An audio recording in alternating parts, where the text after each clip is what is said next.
Yeah,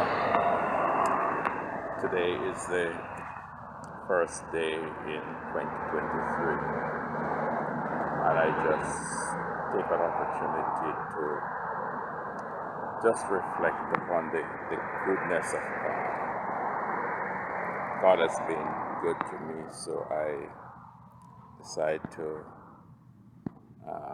just take a little ride out from the house and take my daddy with me. And I just stopped by the seaside and just for a moment of reflection. Yeah.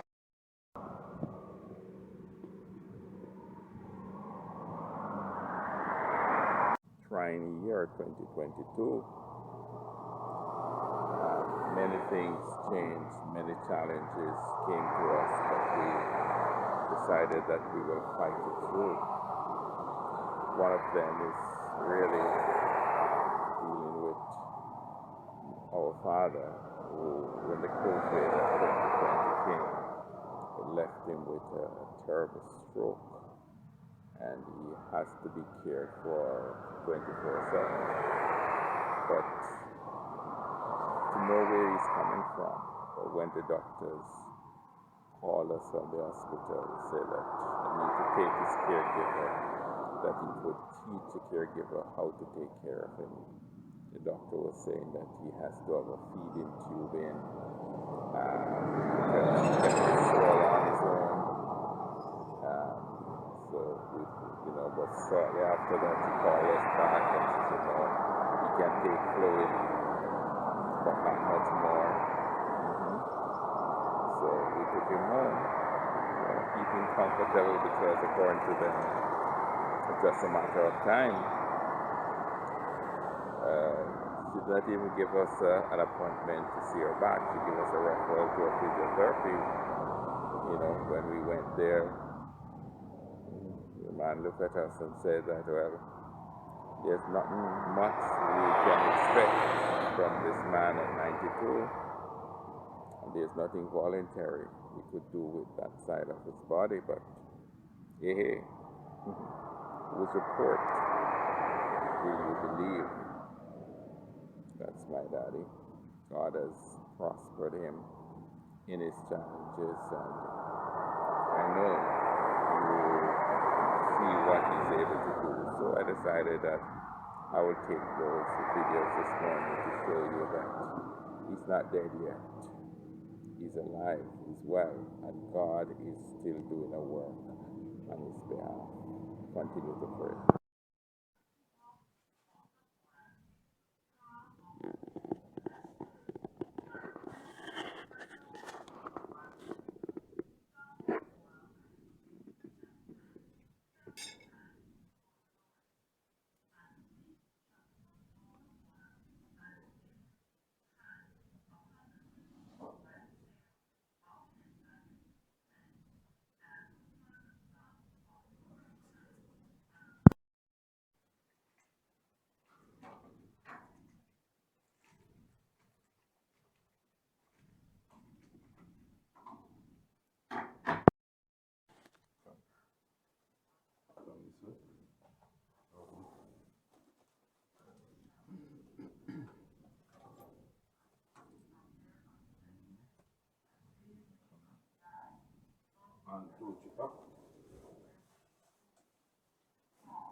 Cliff.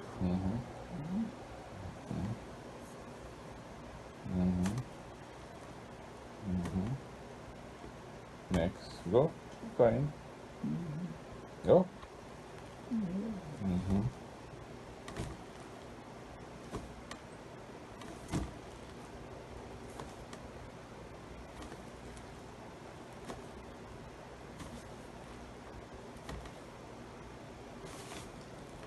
All right.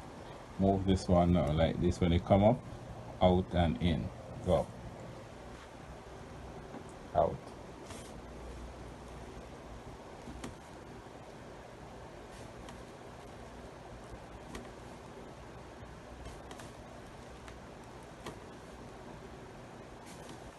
And I just want to take this opportunity to just to share a few things that I consider that's very, very important to me.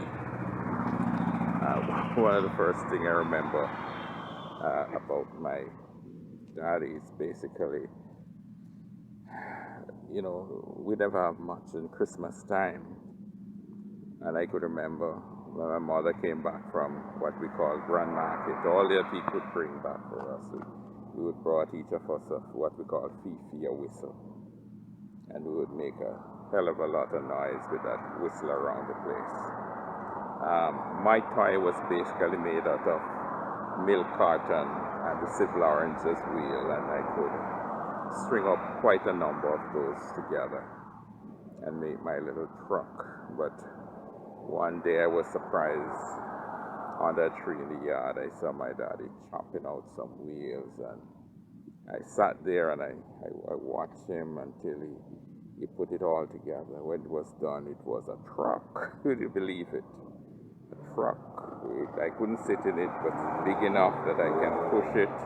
It has wheel, it has a steering that it could turn, and I cherish that thing so much. So that's the first recollection I have of him being there for us. Yeah, the second collection I have, I remember it was the first time Papa ever worked outside of the home, when he was working with the government at the research station in Bordeaux. I think he was mixing soil and taking care of plants, and so he used to come home with a little salary. And I remember he would call me and he would take out his tithe envelope, and he would take out his tithe and his offering. He would put it in the Bible, and then he would have some envelope and ask me to write on it, and he would take out a little of the money, shuffle it in, put it in that one. That one is for the lady who we trust from in the shop down Rosewell. That one is the one we trust from our planters. That one was a piece of furniture that my mother took out. And then he would go in back, and then he would remember that he had owed somebody some money, or he had promised somebody some money, so he would go back into those and trim them a little. But I always sat and looked and noticed that the one he put in the Bible with the tithe, he never touched that one at all. That was, and that taught me a lesson as to when it comes to God, the commitment. And even when it comes to church, we used to, as children, sit and look, because our church was in building and they were often taking pledges. And he was the first one to get up and make a pledge, and then we'll say, wow, there goes my shoes. So that was, and he was always committed, He was a prayer man for many a crusade, and boy, God has worked well on his behalf. The next reflection I want to remember is that early in our childhood, and as I said to you, we were growing up like literally in the middle of a plain field, so we didn't have much at all. And I say much, we didn't have much. And I remember we're in church and somebody rushed and called us, and we're just coming out of church, and the man jumped out and he shouted out, "Seymour, your house burned down flat." That was like a dagger to our heart. We jumped out the van, we went back home.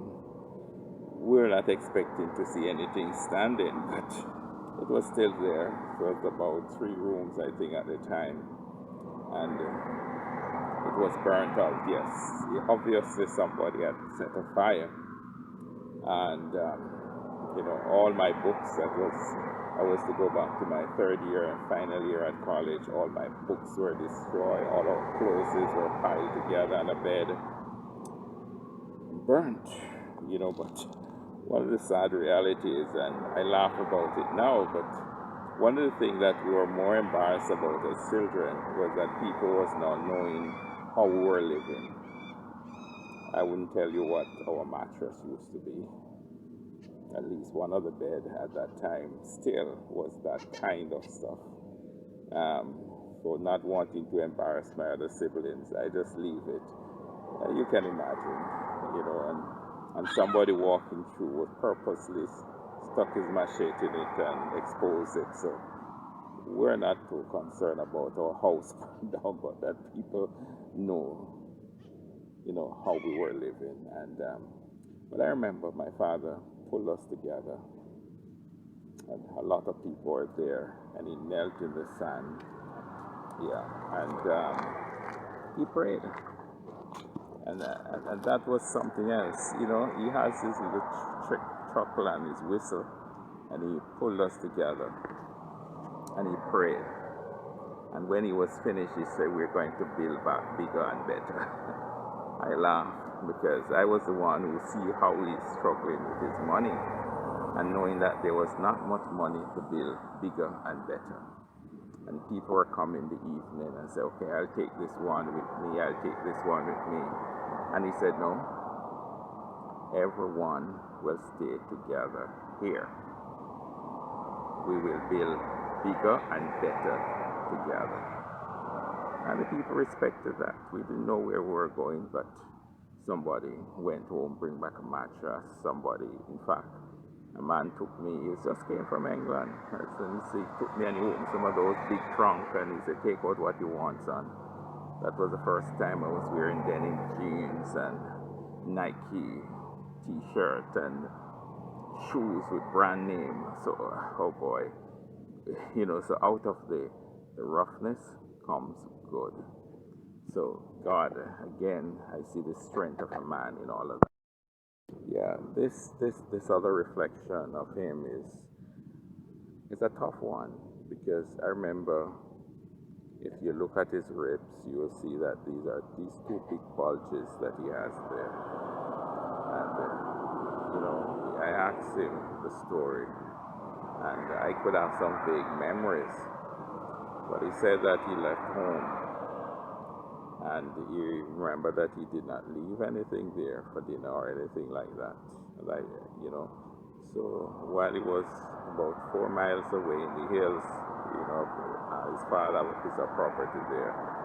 It has some breadfruit tree, and I guess he was doing some work there. And he said he looked up and he saw some breadfruit, but he couldn't allow the breadfruit to drop because it was on the side of a hill, and there would be a long way down to the river, and there would be no good if they dropped. So he climbed the breadfruit tree, and he put a side bag over. So he went up into the tree, picking the breadfruit, dropping them in the bag. And I think he said he got 3, and then he saw another one, but it was further out. But he was determined to get that one. So he shuttled out on the limb, picked the breadfruit. I think he said he'd get it into the bag, and then, wow, the limb broke, and he was on his way. He saw his death because he couldn't live, because there was a lot of rocks, and then he would roll all the way continuous down to the river. That's a spear. I couldn't live if he made that. He said as he was coming with the back on his shoulder and everything, there was a limb below, and he grabbed onto that limb with everything he has, and he said he heard his ribs snap and all the pain and everything. But when he looked down and when he thought of all of us, he said he has to hold on. And with all that excruciating pain, he managed to scuttle across the branch to the trunk and slide himself down. With all that pain, with the bag with the breadfruit, he will not allow that to drop. We noticed that he came home a bit later than usual, hambling, and he would put in wet towel and boil water and put in our mother would put in on his abdomen there. But we did not know that the rest that he had gone through, all the struggles and the pain, walking almost 5 miles with that bag on his side, with 2 of his ribs broken. He did all of that. So right now, I'm wiping bottom and feeding and rolling him around. And I think of all of that. Sometimes tears come to my eyes. I think about that. And I thought about that sacrifice. And I just want to say that there's nothing that he can want, he can do that will be too much for me. Because I have known of all those sacrifices that he has made.